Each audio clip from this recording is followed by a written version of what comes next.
الحمد لله رب العالمين، والصلاة والسلام على سيد الأنبياء والمرسلين. صدق الله العظيم. সমস্ত প্রশংসা আল্লাহ রাব্বুল আলামিনের জন্য, যে মহান আল্লাহ রাব্বুল আলামিন আমাদেরকে জুমার দিন আগে মসজিদে আসার তৌফিক দান করলেন। এই জন্য সকলে শুকরিয়া জ্ঞাপন করে সকলে বলি আলহামদুলিল্লাহ। দরুদ ও সালাম মুর্শিদ হযরত মুহাম্মদ মুস্তাফা সাল্লাল্লাহু আলাইহি ওয়াসাল্লাম। আজকে বিষয় হচ্ছে কুরবানির ঈদের পর করণীয়, সুদের ভয়াবহতা ও সুদ থেকে বাঁচার উপায়। সম্মানিত মুসলিম, আজ আমরা এমন একটি বিষয় নিয়ে আলোচনা করব যেটা আজ আমাদের সমাজে আগুনের মতো ছড়িয়ে পড়েছে। মানুষ কুরবানি করে, নামাজ পড়ে, হজ করে, কিন্তু সুদের মতো ভয়াবহ গুনাহে জড়িয়ে যাচ্ছে। আজকের আলোচনা কুরবানির ঈদের পর মুসলমানের করণীয় কি, সুদ কি জিনিস, সুদের ভয়াবহতা, সুদের কারণে দুনিয়া ও আখিরাতের ক্ষতি, সুদ থেকে বাঁচার উপায়। কুরবানির ঈদের পর মুসলমানের করণীয় কি? অনেকে মনে করে ঈদ শেষ, সব শেষ হয়ে গেছে। না, ঈদের পরে আমল আরও বাড়াতে হবে। ঈদ চলে গেছে, ঈদের আগে কুরবানির 10 দিনের ফজিলত ছিল, এই 10 দিন তারপরে এটা আমরা আমল করতেছিলাম, রোজা রাখতেছিলাম। এই ঈদ চলে গেছে বলে সব শেষ তা না, ঈদের পরে আমল আরও বাড়াতে হবে। করণীয় কি? তাকওয়া ধরে রাখা। কোরআনে আল্লাহ বলেন, আউযু বিল্লাহি মিনাশ শাইতানির রাজীম, লা ইয়ানালাল্লাহু ওয়ালা দিমাউহা ওয়ালাকিন ইয়ানালুহু তাকওয়া মিনকুম।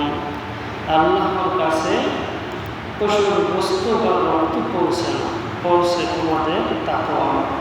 যে তাকওয়ার কথা আমরা 2 জুমায় আলোচনা শুনেছি, এবং সেই তাকওয়া খোদার ভীতিকে সামনে রেখে আমরা কুরবানি দিয়েছি আল্লাহর জন্য। সেই ধারাবাহিকতা আমাদেরকে ধরে রাখতে হবে। তাকওয়া, এই খোদা ভীতি যারা আমাদের অন্তরে বেঁচে থাকে, গুনাহ থেকে বেঁচে থাকা। মানুষ আল্লাহর ভয়ে গুনাহ থেকে বেঁচে থাকে। এইটা সারা জীবন যতদিন আমরা বেঁচে থাকব ততদিন গুনাহ থেকে বেঁচে থাকার চেষ্টা করতে হবে। সুদ, ঘুষ, হারাম ইনকাম, প্রতারণা, মানুষের হক নষ্ট করা, এসব থেকেও আমাদেরকে বাঁচতে হবে। সর্বদা সবসময় চেষ্টা করতে হবে।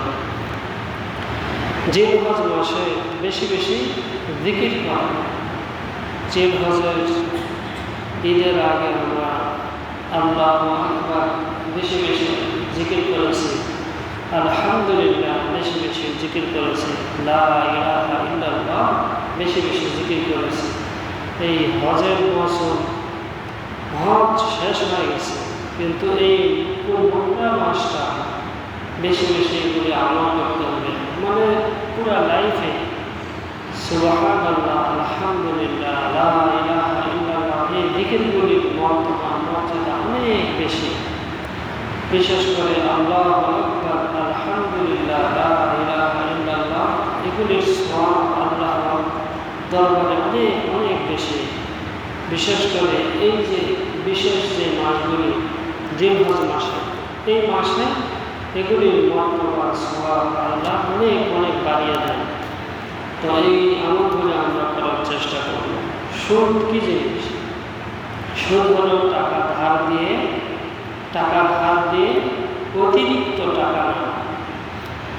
যেমন 1000-এ 100 টাকা, 1000 টাকা দিলাম, পরে আমাকে দিলেন 1 সপ্তাহ পরে 1100 টাকা। এই যে এগুলি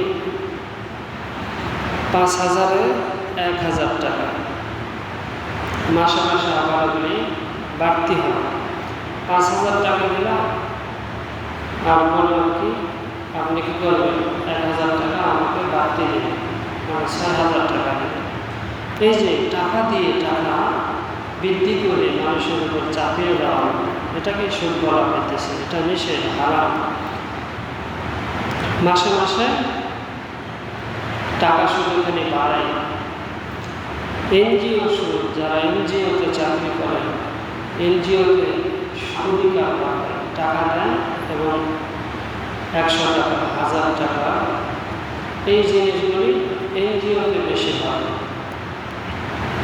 মহাজন, একজন ধনী ব্যক্তি মহাজন আছে, তিনার কাছে টাকা নিতে গেলে তিনিও এগুলি অনেক এলাকাতে করেন, যে টাকা নিতেছে আর সুদ সেখানে লাভ নিতেছে 100 টাকা, 1000 টাকা। আবার ব্যাংকের হারাম সুদ, ব্যাংকে আমরা টাকা রাখি, সেখানেও লাখে লাখে টাকা সেখান থেকে আমাদেরকে লাভ দেয়, ওখানে সুদ আসে, এগুলি হারাম। এইসব সুদের অন্তর্ভুক্ত। সুদের ভয়াবহতা কোরআনে ঘোষণা করেছেন আল্লাহ রাব্বুল আলামিন, ওয়া আহাল্লাল্লাহুল বাই'a ওয়া হাররামার রিবা। আল্লাহ ব্যবসাকে হালাল করেছে। আমরা ব্যবসা করব, এতে কোনো অসুবিধা নেই, লাভ নেব, হ্যাঁ, এই জায়গাতে আল্লাহ নিষেধ করে না এবং সুদকে হারাম করেছে। আপনি ব্যবসা করবেন, লাভ করবেন, এটা হালাল, এখানে কোনো সমস্যা নেই। কিন্তু টাকা দিয়ে ওখান থেকে 100 টাকা, 1000 টাকা লাভ নেওয়া, এটাকে আল্লাহ নিষেধ করতেছে যে আপনারা ব্যবসা করেন। অন্য আয়াতে আল্লাহ বলেন,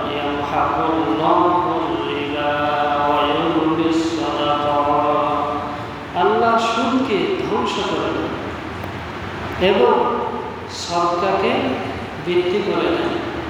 আল্লাহ কি করে? সুদকে ধ্বংস করে দেন। সুদের সঙ্গে যারা জড়িত, সুদ নেওয়া দেওয়া করে, আল্লাহ বলছেন ওই পরিবারটা, ওই মানুষটাকে আল্লাহ ধীরে ধীরে ধ্বংস করে দেবেন। এটা আল্লাহর কথা, কোরআনে আল্লাহ বলেছে যে আল্লাহ সুদকে ধ্বংস করে দেন এবং সদকাকে বৃদ্ধি করে। 1 টাকা বলেন, 100 টাকা বলেন, 1000 টাকা বলেন, আমরা যে দান করি, দান করলে মনে হয় কমে যাচ্ছে, কিন্তু আল্লাহ বলতেছে যে না, আমি পূর্ণ দিক থেকে তাকে ব্যবসা হোক, যেই কাজে আমরা নিয়োজিত রয়েছি, সেই কাজের মধ্যে আল্লাহ বরকত দেবেন, ফসলের বরকত, সব দিক থেকে আল্লাহ তাকে ধনী বানিয়ে দেবেন, টাকা পয়সা বৃদ্ধি করে দেবেন। সুদকে আল্লাহ ধ্বংস করে দেন। যারা সুদ খায়, লেনদেন করেন, আর সরকার, দান, সরকার, এগুলি মানুষ যদি করেন, তাহলে তার টাকা পয়সা আল্লাহ বৃদ্ধি করে দেন। সুবহানাল্লাহ। তো বাহিরে দেখতে দেখা যায় টাকা বাড়ে, সুদ নেওয়া দেওয়া করলে, কিন্তু ভিতরে বরকত শেষ হয়ে যায়।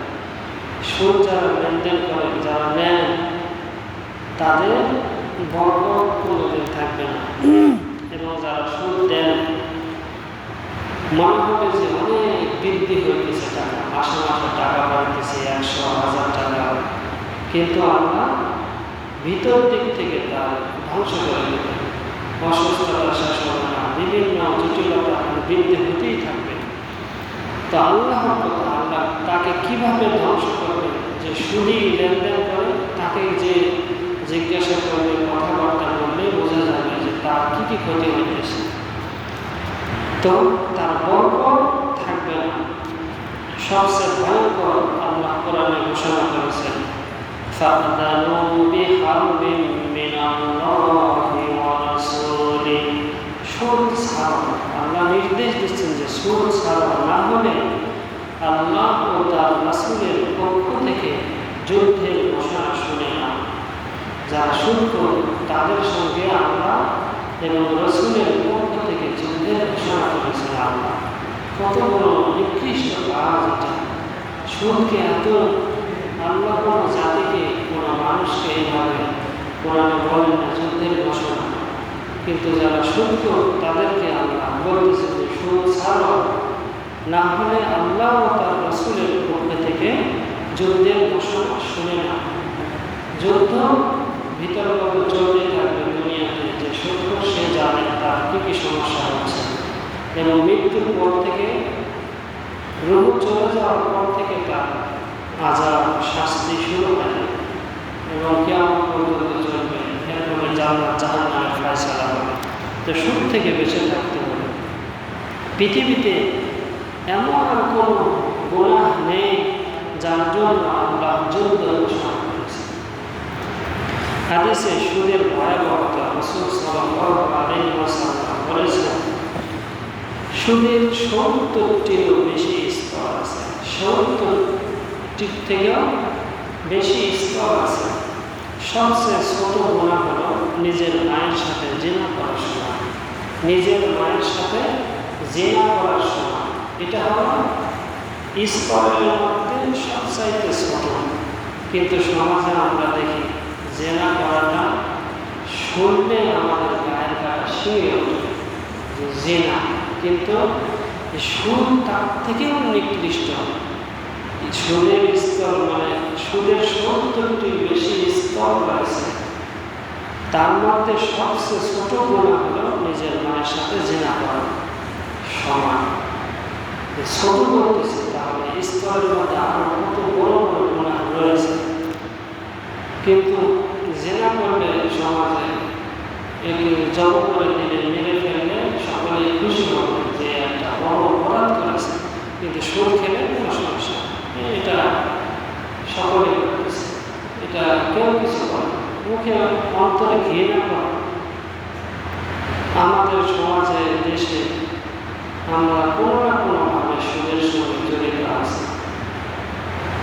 এই জন্য বাঁচার জন্য খুব চেষ্টা করতে হবে। সুদ খুব খারাপ জিনিস।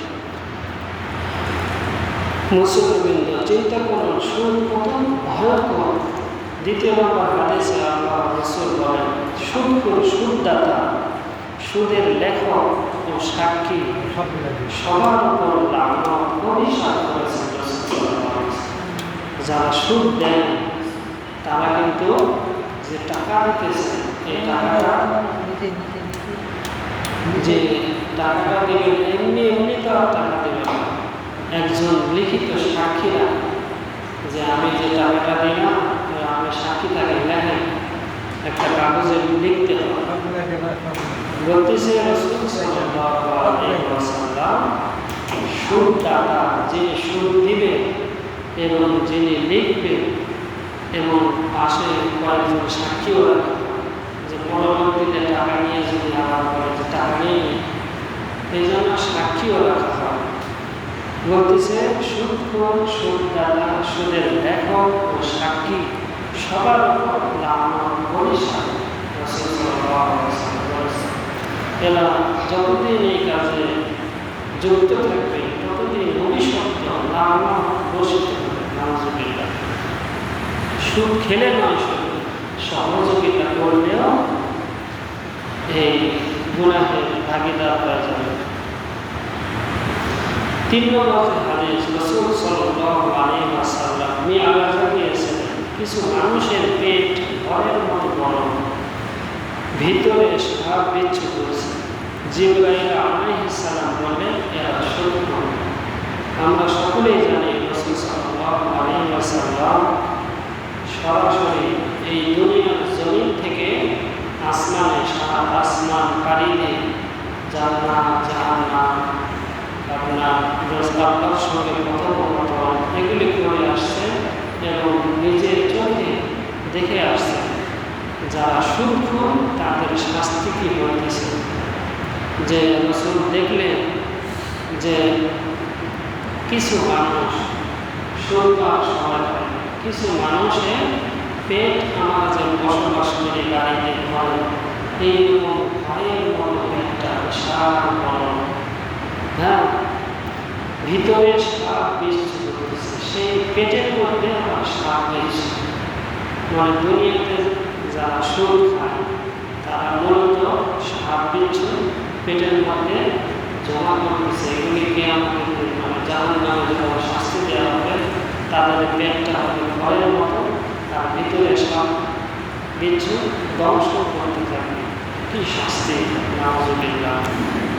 আল্লাহ জিবরাইল আলাইহিস সালাম বললেন যে শুদ্ধ সমাজে সুদের প্রতি আজ মানুষ জমি বন্ধক রাখে, বাড়ি হারায়, সুদের চাপে আত্মহত্যা করে, টাকা নিয়ে এসে দিতে পারতেছে, চাপের উপরে চাপ, তখন একজন মানুষ আত্মহত্যা পর্যন্ত করে, লাইভে এসে বলে যে আমি এত ঋণ পরিশোধ করতে পারতেছি, আমি শেষ করে দিলাম, নিজেই নিজেকে শেষ করে দিলাম।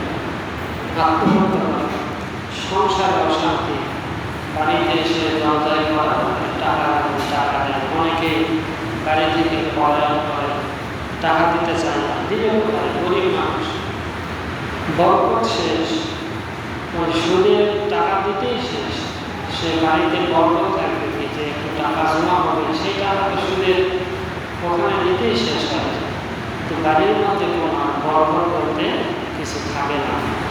নামাজের মন বসে না, নামাজ সেজদা দিতেছে, নামাজে দাঁড়াইতেছে, মনে মনে চিন্তা করতেছে, আর 15 দিন তারিখ আছে, টাকা নিতে আসবে, কি দিব, কেমনি দিব, এই যে চিন্তা, সে নামাজটাও ভালো মতো করতে পারবে।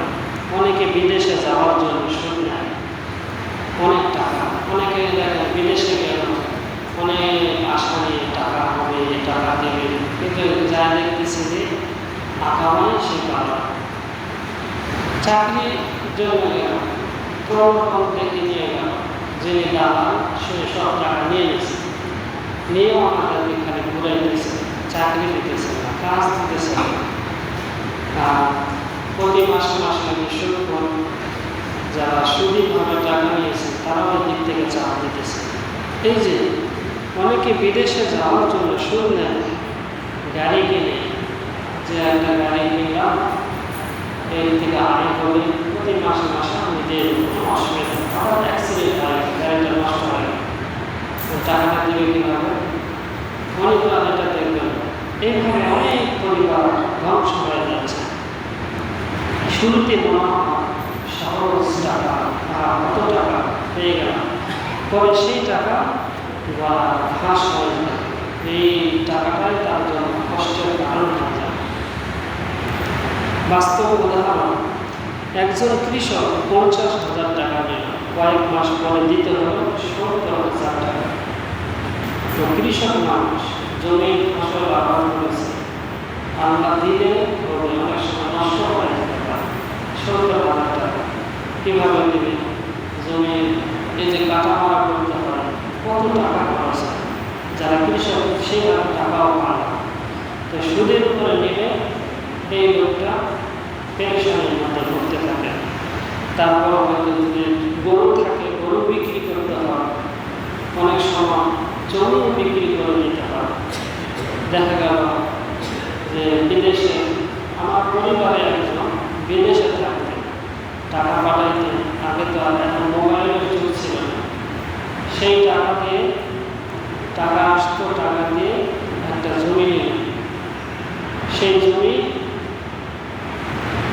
প্রতি মাসে মাসে যে টাকা আসতো সেই টাকা দিয়ে, মানে জমিটার দাম অনেক বেশি, এই জন্য সুদীভাবে জমিটা নিয়েছে, এবং প্রতি মাসে বিদেশি যে টাকা আছে সেই টাকা থেকে সুদের টাকা শোধ করতে করতে মানে টাকা জমা করতে পারে না।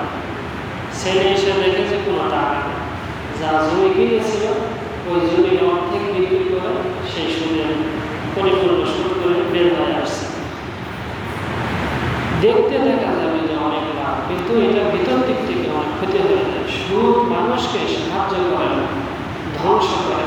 সুদ থেকে বাঁচার উপায়, অল্পে সন্তুষ্টি থাকা, আল্লাহ যতটুকু দিয়েছে এতটুকুতেই আমাকে সন্তুষ্ট থাকতে হবে। আল্লাহ দেবে, ধৈর্য ধারণ করতে হবে। সব কিছু একসাথে লাগবে না, যে সব একবার করবো, অনেক টাকা সরিয়ে নিলাম, দরকার নেই।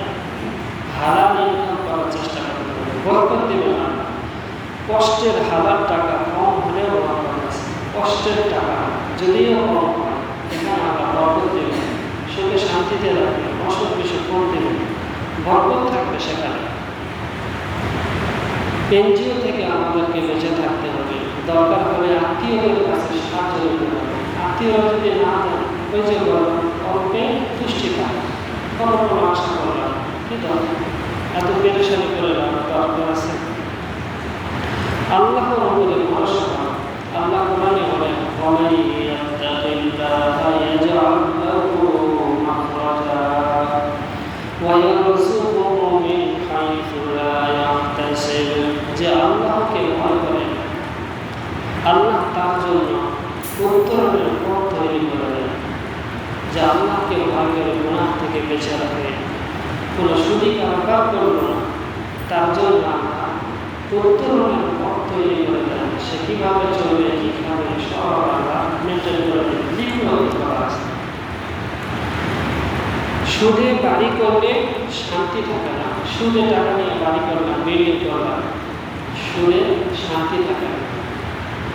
সুদে ব্যবসা করলেও বরকত থাকে, ব্যবসা করবো সুদে টাকা নিয়ে ব্যবসা করলাম, সেখানেও বরকত থাকে না। আমি এক ব্যবসায়িক, তার সঙ্গে কথা বললাম, তিনি বললেন যে ব্যাংক থেকে লোন তুলে আমি ব্যবসা করলাম।